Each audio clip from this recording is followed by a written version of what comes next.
Well, good morning to you. I'm out on my morning walk. I walk a lot.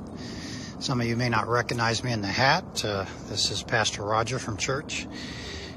In regards to the coronavirus, we're doing everything we can to love each other, respect the guidelines given by the government.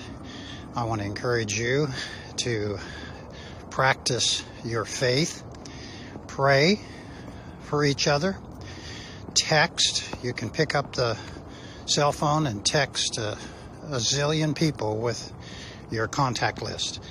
You can email and just simply encourage each other with a scripture reference.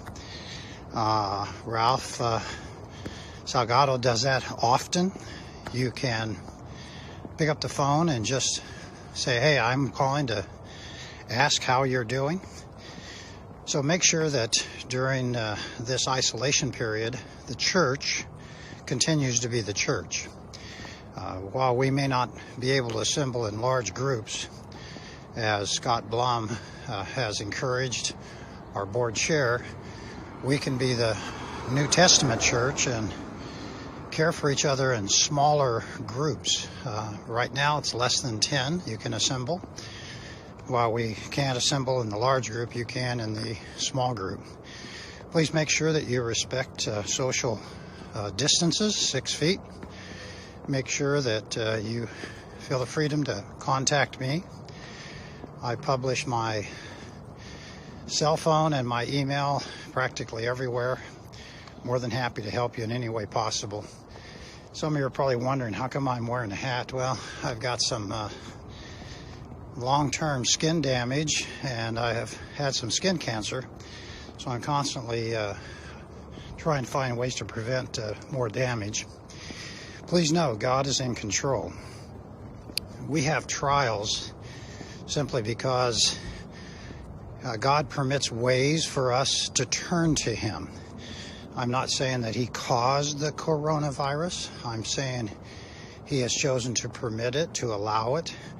And what that does, it causes people to drop their focus on luxuries, on their body, on entertainment, on sports, and look up. So remind yourself to constantly do that.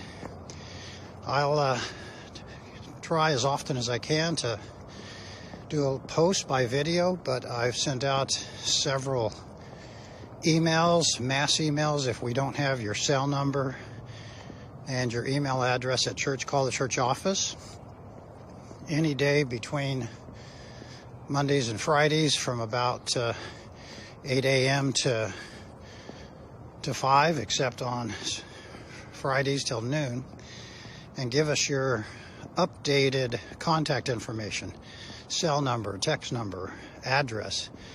We will do our best to connect with you. A couple of good stories real quick. Last week, a police officer asked to be water baptized. We'll do that next week. And another family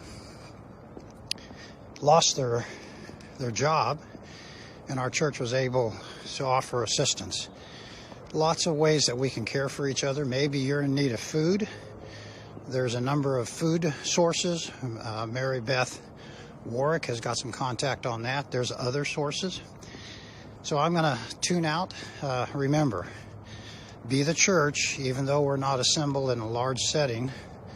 Be the church, one-on-one, care for one another. Blessings on you. Oh, by the way, the trip to Israel was just outstanding.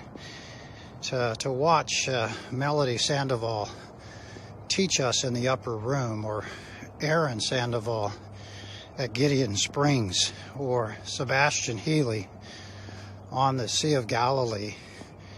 One person after another person, to watch my two grandsons read scripture at the pool of Bethsaida, where Jesus healed the crippled. Lots of great memories from the recent trip to Israel. No major problems. Everyone at church seems to be doing well. No one that I know has the coronavirus.